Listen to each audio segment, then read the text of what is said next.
seterusnya. Tapi ada satu amal sederhana, melangkah menuju Masjid Al-Huda dengan semangat mengaji ilmu kebaikan.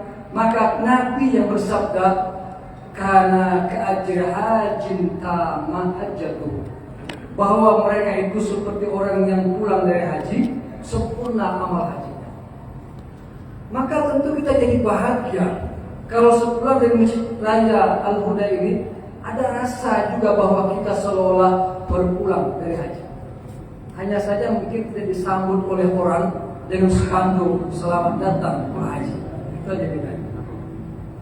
Kalau begitu inginnya kita Ustaz berangkat untuk melaksanakan pelajari ilmu, ya betul. Karena pahalanya begitu besar. Dan riwayat lain diceritakan, "Man kharaja fi talabil ilmi fahuwa fi sabilillah," bahwa orang yang berjalan menuju tempat ilmu, maka dia tercatat sebagai orang yang sedang berjihad fi sabilillah. Hari ini kalau kita berjihad, yang kata orang harus pergi ke Timur Tengah berperang melawan Zionis Israel, rasanya tak perlu cukup demikian, tak ada tenaga, kekuatan, kesana. Kita semua kelompok orang yang mungkin tak berani.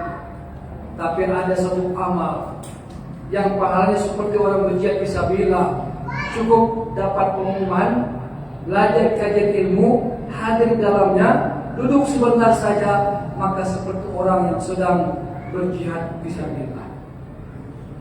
Yang diceritakan, "Man salaka tariqan yaltamisu fihi ilman, salallahu lahu tariqan ilal jannah." Barang siapa yang berjalan dari rumahnya RT2, RT3 menuju Masjid Al-Huda ini, tariqan yaltamisu fihi ilman, dengan maksud harapan untuk mengaji ilmu, salallahu lahu tariqan ilal jannah, maka Allah permudah baginya jalan menuju surga. Dari 3 hadis itu saja menggambarkan pada kita bahwa betapa kita termasuk hamba Allah yang berbahagia malam hari ini. Allah beri takdir kita bersama-sama di masjid yang mulia ini untuk mengaji ilmu kebaikan. Bapak Ibu dimati Allah Subhanahu wa Ta'ala, hari ini kita sudah berada kurang lebih seminggu lagi masa akhir tahun 1447 Hijriah. Pada abad kedua Hijriah, para ulama mencoba membuat catatan-catatan tentang apa saja terjadi pada bulan-bulan Hijriah. Ternyata di banyak riwayat diceritakan bahwa dulu Nabi Adam alaihissalam ketika masuk fase datangnya bulan Muharram itu, Nabi Adam yang merasa punya dosa diusir dari Allah dari surga, bertobat kepada Allah Subhanahu wa Ta'ala intens setiap hari siang dan malam, dan akhirnya pada bulan Hijriah itulah, Muharram tersebutlah, Allah kabul doanya. Apa doa Nabi Adam?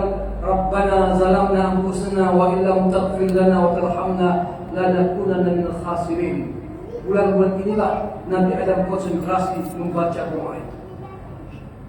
Begitulah catatan sejarah menceritakan riwayat bahwa Nabi Yunus alaihissalam ketika beliau berdosa akibat keluar dari negerinya karena melihat pemuka masyarakat kaum-kaumnya tak mau mengajarkan, tak mau mendengar ilmu Nabi Yunus, tak mau diajar tauhid, Allah akan turunkan azab. Nabi Yunus pun dahulu keluar dari negerinya, melintasi sebuah kapal, kemudian melintasi sebuah lautan yang sangat luas.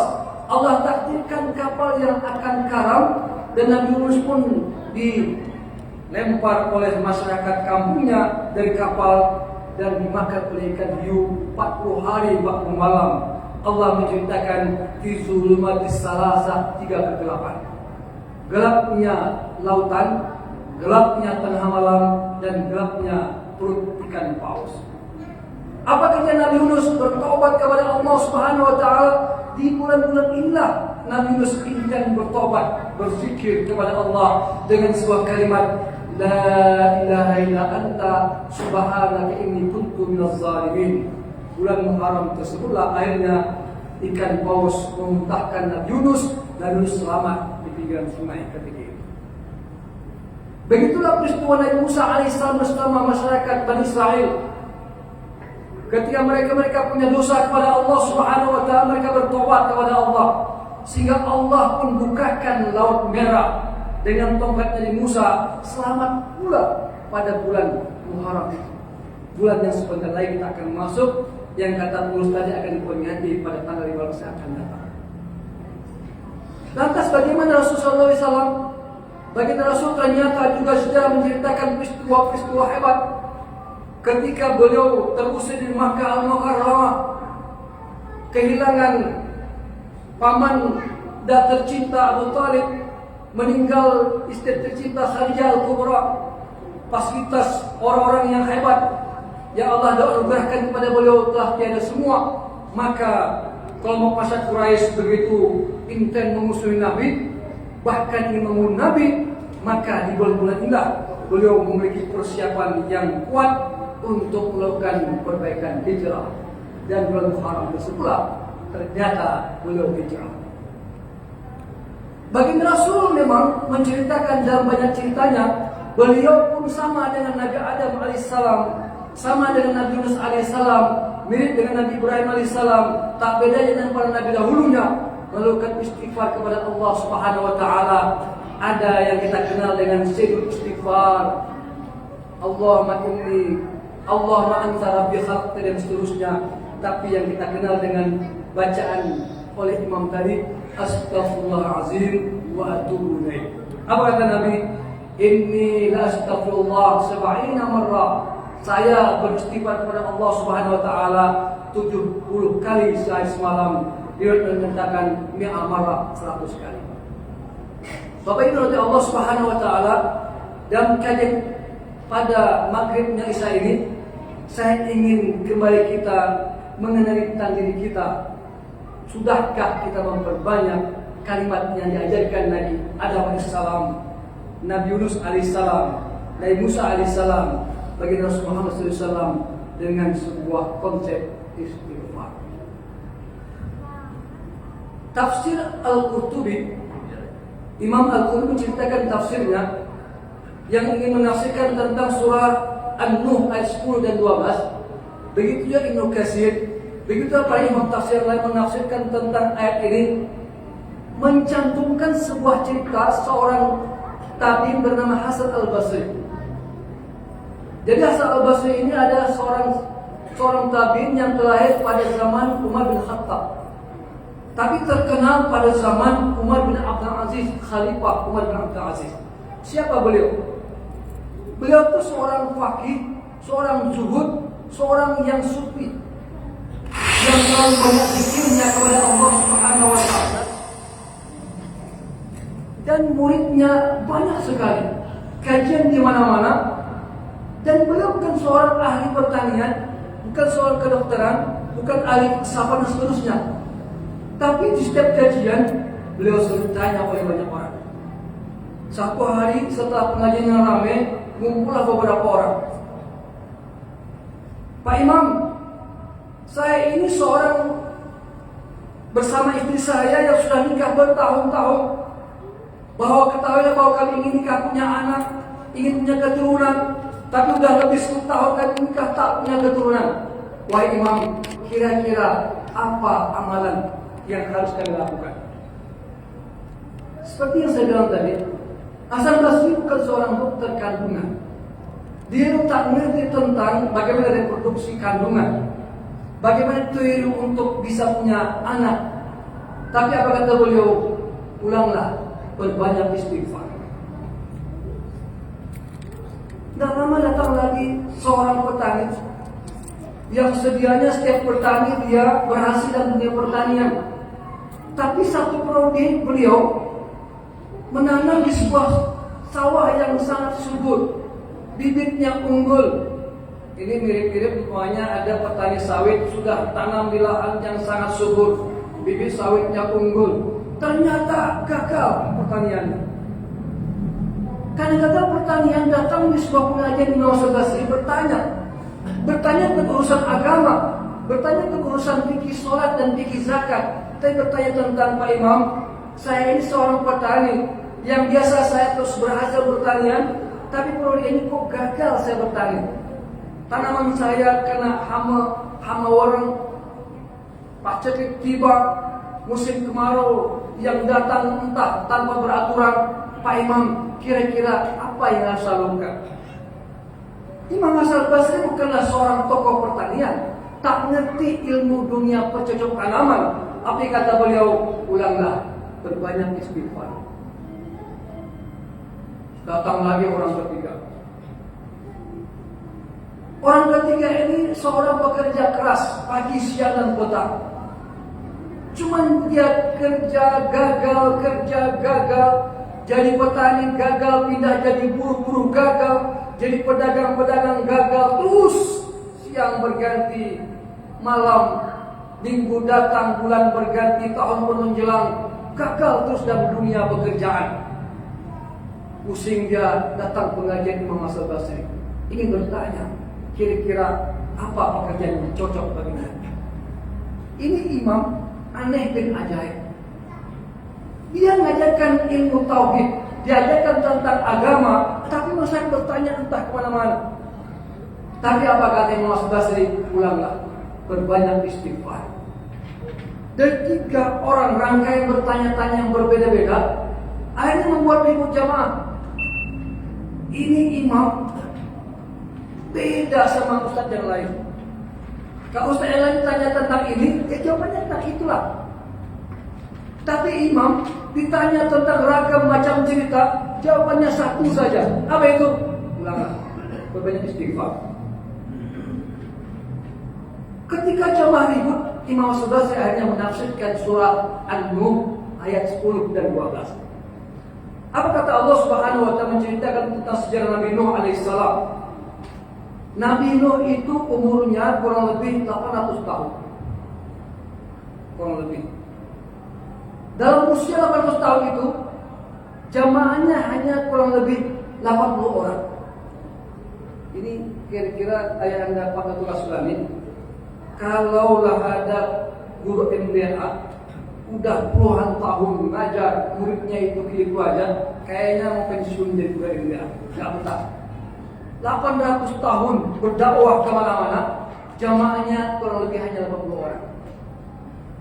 Ketika diceramahi, murid-muridnya tutup telinga, tutup mata, tak mau dengar ceramah Nabi Nuh alaihissalam, maka Allah turunkan bencana, masyarakatnya mandul, perempuan tak melahirkan, korong-kerontang, semua negeri menjadi gersang, luluh lantak kampung halaman tersebut, sehingga Allah pun berkata kepada Nuh, perintahkan mereka, faqul tastaghfiru rabbakum, suruh mereka istighfar. Ternyata masyarakat kampung yang sawaladanya hancur-hancuran, perempuan-perempuan yang mandul-mandul, laki-laki yang tak punya pekerjaan pada masa Nabi Nuh, Allah suruh dengan sebuah wahyu perintahkan kepada masyarakatnya, faqul tastaghfiru rabbakum. Nabi Nuh suruh mereka istighfar. Itulah yang diajarkan oleh Hasan Al-Basri pada masa beliau berdakwah di kota Madinah kepada masyarakat yang bertanya aneh 1, 2, 3 dengan satu jawaban, ulanglah, berbanyak istighfar. Bapak Ibu nanti Allah Subhanahu wa taala, kalau kita cerita tentang diri kita, seberapa banyak kita beristighfar hari ini? Kalau tadi saya ngitung istighfarnya imam 3 kali kalau salah. 3 kali berjumlah. Nanti Isya dia akan lagi dan seterusnya.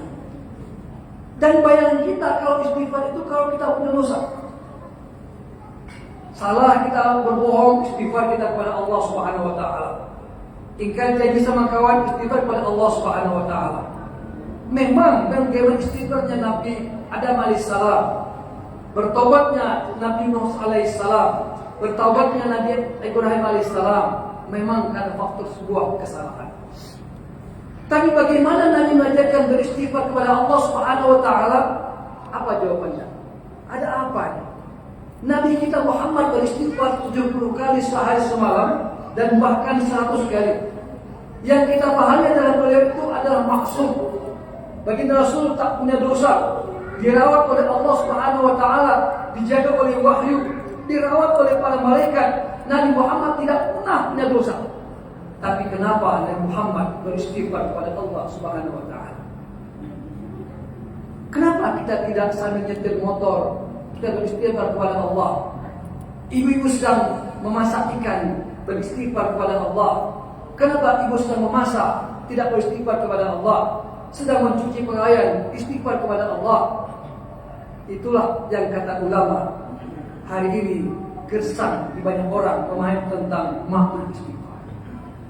Maka Hasan al-Basri menceritakan demikian, bahwa ketahuilah bahwa kalian jangan hanya berasa berdosa dan istighfar kepada Allah, tapi jadikanlah nafas kehidupan setiap ungkapan kalimat terucapkan dalam kehidupan sehari-hari tanpa orang, mulut kita beristighfar kepada Allah Subhanahu wa taala. Apa kata Allah lanjutkan? Yursilis sama alaikum midrara. Ketahuilah kata Allah Subhanahu wa taala, kalaulah kalian banyak istighfar, Allah akan turunkan nanti hujan yang rata. Bukan hujan seperti kemarin kata Allah, yang merontakkan negeri kaum Nabi Nuh, hancur semuanya, masyarakatnya karam. Kalau hari ini negeri kita banjir selutut, kita sudah mulai gelisah. Ketahuilah banjir Nabi Nuh alaihissalam, gunung yang tinggi. Anaknya berkata, ayah anda, gak usah khawatir, saya akan naik gunung nanti. Gunung pun tenggelam. Kalaulah ada hotel Al-Burj Khilafah yang ada di Abu Dhabi, tenggelam itu. Kalau ada, karena dia menceritakan semua kampung negeri pada masanya luluh lantak, tidak ada kecuali hanya lautan saja dengan sebuah kapal Nabi Nuh yang sedang ada di atas lautan. Tapi kata Allah, tapi manakala engkau beristighfar kepada Allah Subhanahu wa taala, Allah turunkan hujan yang tertib. Panas, Allah turunkan hujan adem. Tapi mana tafsirnya adalah Allah akan curahkan keberkahan yang turun dari langit. Keberkahan itu maknanya adalah sebuah keistimewaan bagi orang yang merasakan kebahagiaan. Hari ini ada orang yang punya rumah tinggi bertingkat, tapi tak bisa, kakinya sudah asal kurang. Ada orang punya mobil mereknya Alfa, tak bisa mengendari karena sudah matanya kabur dan tak mampu melihat. Ada orang duitnya banyak berlipat-lipat, tapi sekedar beli daging sudah punya penyakit darah tinggi dan tak bisa menggunakan uang. Itu artinya Allah cabut keberkahan dari langit untuk dia. Tak ada makna rumah tinggi bertingkat, mobil bermerek hebat, uang banyak berlipat, kalau Allah cabut keberkahan. Maka apa kata Hasan al-Basri? Ketika hamba-hamba Allah beristighfar kepada Allah Subhanahu wa taala, Allah berikan kembali keberkahan tersebut. Sampai mampu berkata seperti Nabi berkata, baiti jannati, rumahku seperti surga bagiku. Bapak Ibu, kalau tahu riwayat bagaimana besarnya rumah Nabi Muhammad, konon diceritakan Nabi berbisik dengan Sayyidina Ali di ujung pojok rumah. Di dalam kamar, Siti Aisyah mendengar bisikan Nabi. Itu berbisik, Bapak Ibu. Berbisiknya di ujung rumah. Siti Aisyah sedang berada di kamar, mendengar bisikan Sayyidina Ali bersama Nabi.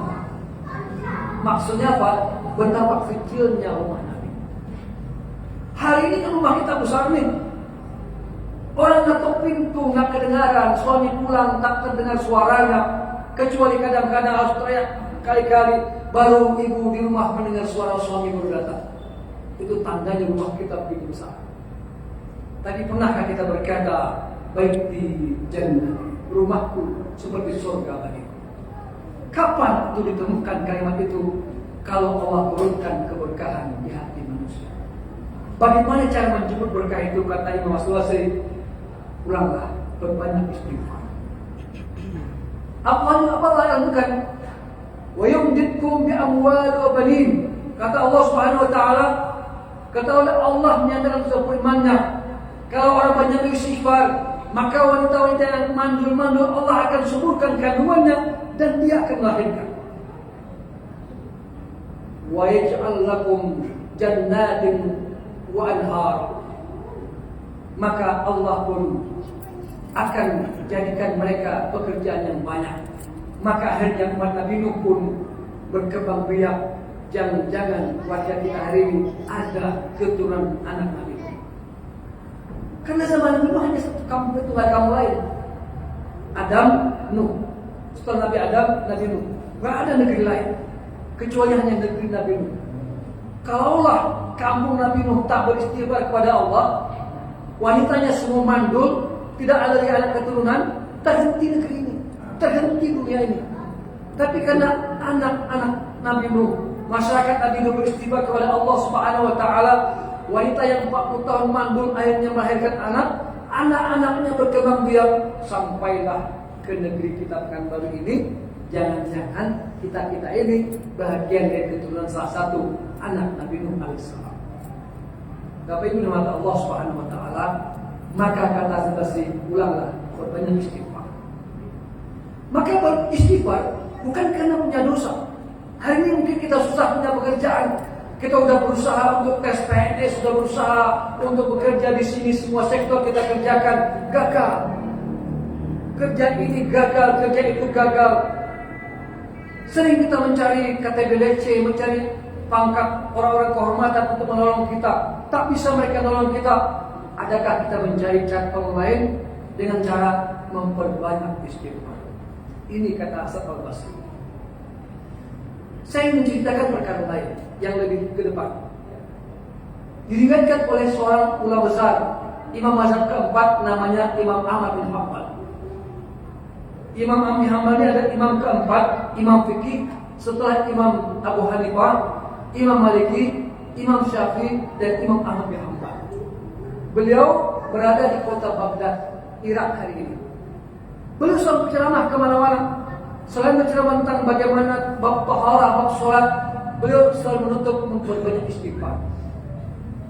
Walaupun beliau mengajarkan tentang salat, banyaklah istighfar. Beliau mengajarkan tentang zakat, banyaklah istighfar. Akhirnya Imam Ahmad bin Hanbal terkenal di negeri Baghdad sebagai imam yang menceramahkan tentang hebatnya istighfar. Ceramah Imam Ahmad bin Hanbal itu sampai ke negeri sebelah, nama negerinya negeri Basrah. Antara Baghdad dan Basrah kurang lebih 50 km perjalanan, kurang lebih 500 km perjalanan antara Mekah dan Madinah, kira-kira begitulah perjalanan. Di Basrah ada seorang pedagang roti yang setiap hari dia berdagang selalu saja gagal. Ketika dia buka lapak di sini jual roti selalu gagal. Pindah ke toko ini selalu gagal. Bikin roti yang lain selalu gagal. Satu hari dia berdagang di sebuah pasar. Ternyata di pasar tersebut ada gosip. Apa gosipnya?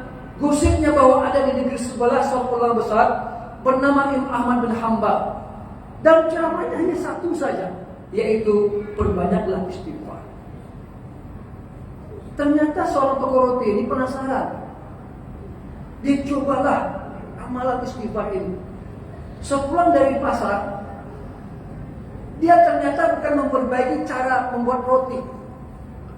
Dia bukan bikin kalkulasi harga tambahan berbeda atau menambah modal, tapi ternyata diperbaiki dirinya. Yang biasanya disibuk dengan ngobrol kemana-mana, yang biasanya dia suka mencari bagaimana teknis bikin roti yang bagus, bagaimana mekanisme berdagang yang baik, tapi ternyata dia buat gaya hidup dia memperbanyak istighfar. Setiap bikin roti istighfar kepada Allah Subhanahu wa taala. Bungkus roti beristighfar kepada Allah Subhanahu wa taala. Buka toko istighfar kepada Allah. Nunggu pedagang, nunggu penjual istighfar, nunggu pembeli istighfar kepada Allah Subhanahu wa taala. Ringkas cerita, pedagang ini ternyata berubah total menjadi seorang saudagar yang kaya raya. Ternyata dalam kehidupannya sebagai seorang saudara yang kaya raya, setiap doa-doanya dikabul Allah Subhanahu wa taala.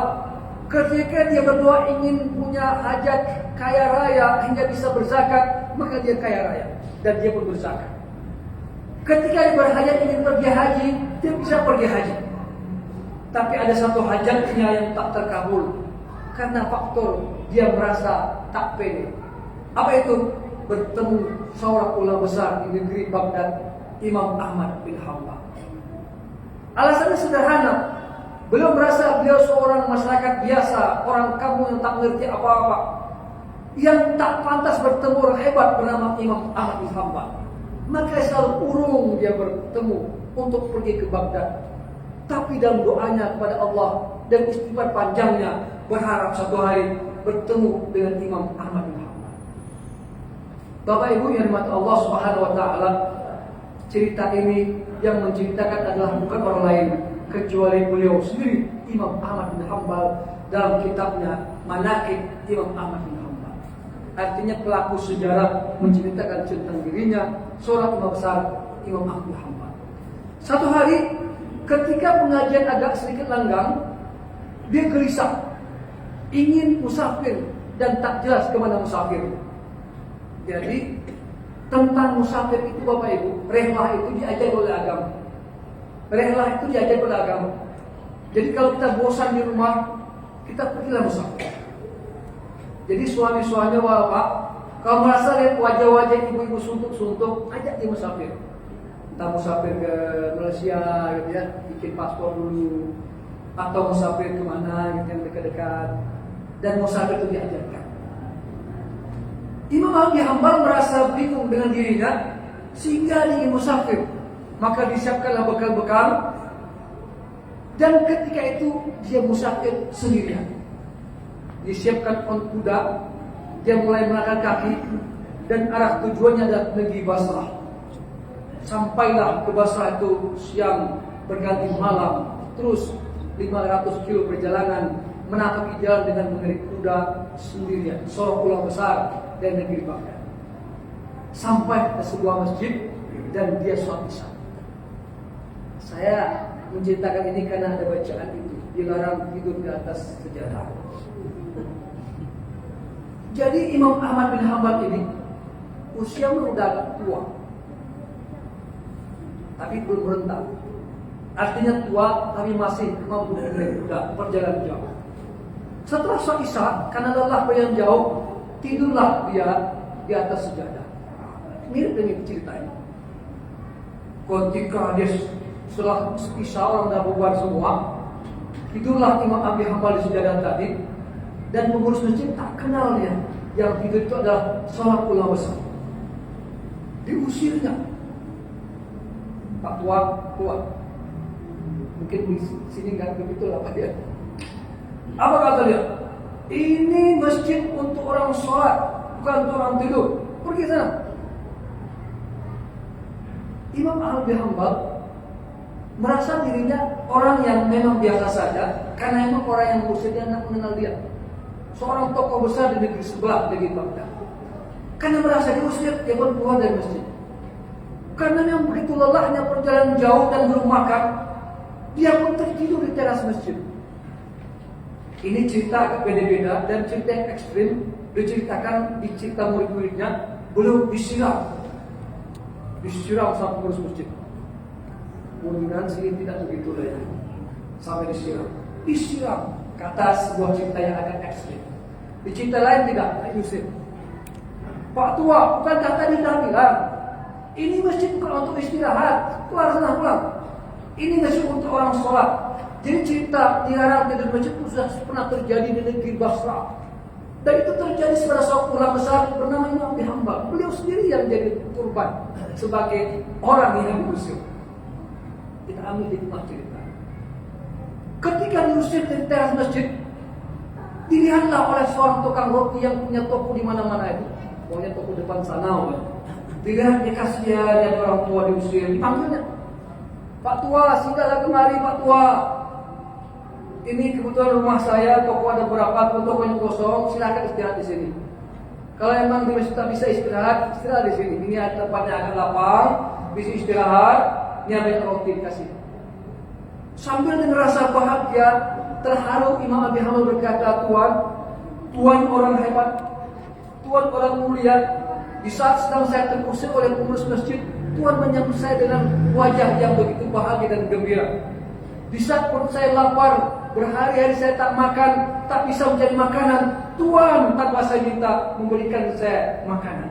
Tuan orang hebat. Siapa Tuan sebenarnya? Cerita dimulai. Si tukang roti berkata, wahai orang tua, ketahuilah orang tua, saya inilah tukang roti yang beberapa tahun yang lalu sebagai tukang roti yang gagal berdagang kemana-mana. Tapi di sebuah pasar saya dengar sebuah ceramah orang hebat di negeri sebelah bernama Imam Ahmad bin Hanbal. Kaget dia. Nah, ini cerita tentang saya nih. Itu kira-kira. Saya ini diceritakan ini. Apa gerangan cerita? Ketahuilah Pak Tua. Cerita itu Imam tadi berkata bahwa kita perlu banyak istighfar. Saya pun beristighfar kepada Allah dengan begitu banyak. Setiap hari siang dan petang. Perjalanan saya semula gagal, ternyata menjadi berhasil dan saya akan menjadi orang yang kaya raya. Doaku dikabul Allah Subhanahu wa taala. Ketika aku ingin pergi haji, aku pergi haji. Ketika ingin umrah, aku ingin umrah. Kata Imam Ahmad bin Hanbal, kira-kira apa hajatmu yang belum terkabul? Kata Syekh Rabi, satu saja hajatmu. Dan aku berharap sebelum aku meninggal, hajat itu pun terkabul. Apa hajat tuaku? Ketahuilah Pak Tua, hajatku adalah ingin bertemu Imam Ahmad bin Hanbal. Siang, pagi dan petang aku berdoa dengan istighfar panjangku kepada Allah Subhanahu wa taala. Ya Allah, mudah-mudahan satu hari aku dipertemukan dengan Imam Ahmad bin Hanbal. Kenapa alasannya? Karena bacaan istighfar itu ku dapat dari beliau. Tapi aku malu. Aku bukan orang hebat. Aku masyarakat kampung biasa. Aku tak pantas bertemu orang hebat bernama Imam bin Hanbal. Merasa begitu terharu, meneteslah air mata Imam bin Hanbal. Beliau pun berkata, Tuan, ketahuilah Tuan, Tuan telah menjalankan amal istighfar yang benar. Doa-doa Tuan telah dikabulkan Allah Subhanahu wa taala, termasuk doa yang terakhir. Ketahuilah bahwa Tuan berhajat ingin bertemu Imam bin Hanbal. Hari ini aku sadar bahwa aku diusir dari pengurus masjid. Itu ternyata Allah menggerakkan pengurus tersebut agar aku bertemu dengan Tuhan. Aku tahu bahwa pengurus itu bukan orang yang jahat, tapi dia menggiringku dengan sebuah takdir yang lebih hebat, yaitu bertemu dengan Tuhan. Ketahuilah Tuhan, akulah Imam Ahmad bin Hanbal. Ternyata doa situ roti pagi, siang dan petang dan berbanyak istighfar kepada Allah SWT menghantarkan kabulnya telah hajat. Bukan dia pergi ke negeri Baghdad dari Basrah, tapi Imam Ahmad bin Hanbal dari Basrah dan Baghdad justru hadir ke negeri Basrah bertemu suatu orang roti yang banyak mengamalkan istighfar kepada Allah Subhanahu wa taala. Cerita ini sekali lagi langsung diceritakan oleh tuannya sendiri Imam Ahmad bin Hanbal dan kitab Manaqib Imam Ahmad bin Hanbal. Bapak Ibu nikmat Allah Subhanahu wa taala. Pertanyaan kita sederhana yang sedang tadi. Sudah seberapa banyak kita beristighfar kepada Allah Subhanahu wa taala? Hari-hari ini bulan Zulhijjah. Bulan di mana sebentar lagi datangnya hijrah. Sesungguhnya mulai sejak Nabi Adam alaihissalam, Nabi Yunus alaihissalam, Nabi Ibrahim alaihissalam, Nabi Musa dan para anbiya sebelumnya diceritakan oleh banyak riwayat beristighfar dengan ragam kalimat berbeda, bertobat kepada Allah Subhanahu wa taala justru pada bulan Zulhijjah.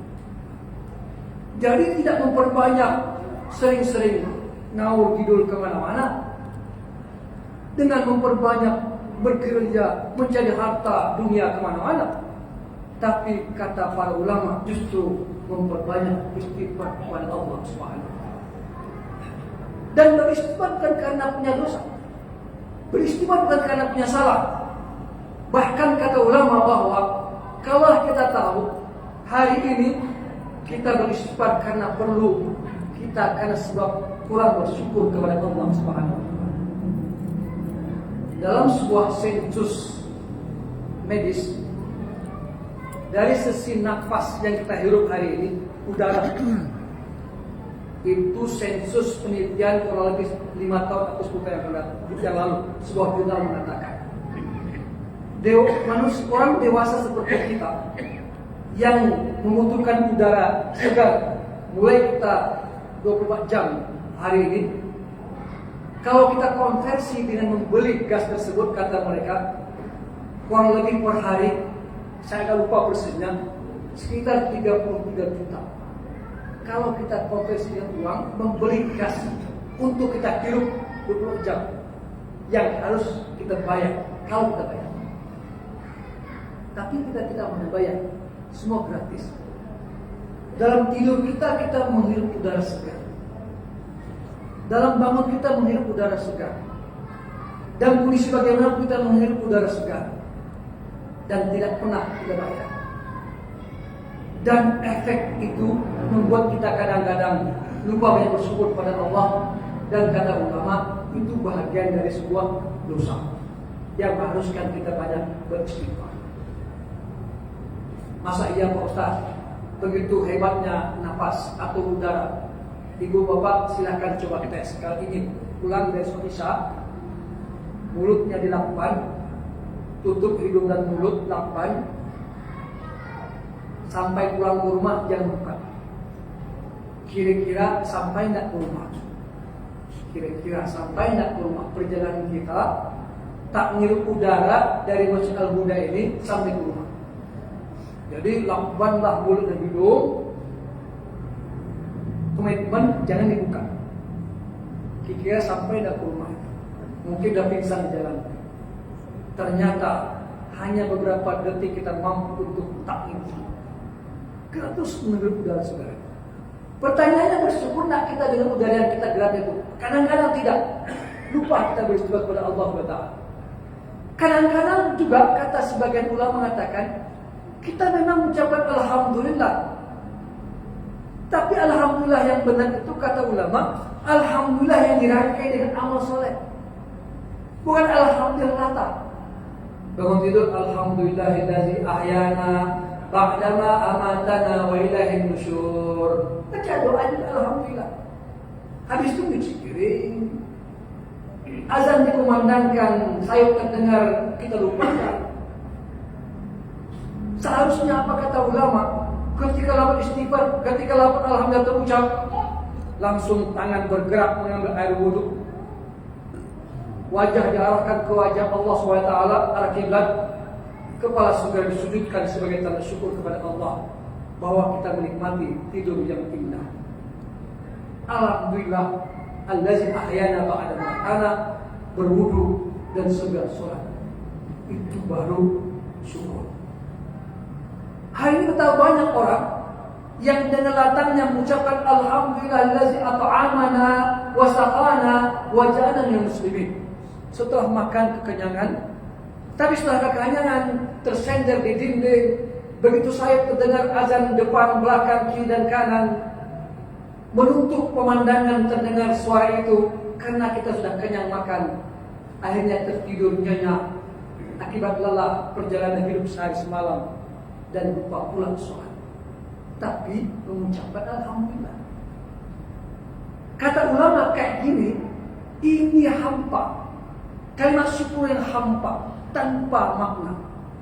Syukur Alhamdulillah itu beriring dengan amal soleh. Baru itu namanya syukur. Kalau syukur yang diiringi dengan amal soleh, itulah kata Allah, la in syakartum la azidannakum. Maka Allah akan tambah nikmat. Maka akhirnya bertambah sehat. Udara semakin enak dihirup dan rasa nikmat semakin rasa bahagia mendapat. Itu baru namanya istighfar dengan banyak bersyukur. Atau kita mungkin sabar tapi tak beriring dengan yang lain. Pada kata Allah SWT, wasta'inu bis-sabri was-salat. Bahwa sabar itu iringannya salat. Jadi sabar itu komplit dengan salat. Tapi banyak orang sabar, salatnya malah enggak. Ini penyakit juga. Pak Ustaz, saya ini udah seminggu di rumah sakit, Pak Ustaz. Sabar sajalah Pak Ustaz ya. Sabar memang dia itu. Di rumah sakit seminggu dirawat. Tapi seminggu dirawat di rumah sakit, seminggu enggak salat. Maka berarti ini pertolongan kepada Allah tidak komplit. Minta tolongnya hanya kepada Allah dengan bersabar, tapi tidak dengan salat. Pertanyaannya, bagaimana sholatnya Pak Ustaz? Saya ingin bahas sedikit kedua. Ada judul fikih itu namanya Faqdu at-Tahurain, hilangnya dua alat bersuci. Mau wudu nggak ada air, mau tayamum nggak bisa. Kayak orang sakit di rumah sakit itu, ada jarum di tangan, Nauzubillah min dzalik, ada selang di hidung, ada sarung tangan. Artinya kemudian pipisnya mungkin tak tercuci, susah, buang airnya berat karena penyakit berat, komplikasi, bahkan mungkin disguais. Tapi dia sadar, tahu tentang Tuhan. Apa kata ulama? Orang kayak itu wajib sholat. Pertanyaan bagaimana sholatnya? Karena yang orang boleh tidak sholat hanya 3 saja. Siapa yang boleh sholat? Kata Nabi, Rofi al-qalam an salasi, dimaafkan untuk tidak beribadah 3 kelompok manusia. Alimna ini hatta yaslikiza, orang tertidur panjang. Yang kedua, alim majnun hatta yaqiqa, orang gila. Yang ketiga, as-sabi hatta yabluwa, anak kecil. 3 saja yang boleh tak sholat. Berarti orang sakit tadi boleh sholat. Bagaimana sholatnya? Kata Imam Mazhab, sholatlah apa adanya. Tak bisa wudu, tak bisa diwudu, tak bisa tayamum, tak bisa tayamum. Maka sholatlah tanpa wudu dan bahkan tanpa tayamum. Begitulah kata fikih faqdul at-tahuraini, hilangnya 2 alat bersuci. Artinya orang yang sakit tadi butuh sabar, yang kedua untuk tetap sholat. Mudah-mudahan ada hikmahnya kajian kita pagi hari maghrib menjelang isya hari ini. Mudah-mudahan setelah kita dari masjid ini tercatat seperti orang yang pulang haji kemarin. Kita pun juga dianggap sebagai orang yang pulang haji, insyaallah. Amin. Terima kasih atas perhatian dan mohon maaf atas kekurangan. Wallahu muwaffiq ila aqwamit thoriq. Wassalamualaikum khairan. Assalamualaikum warahmatullahi wabarakatuh. Waalaikumsalam.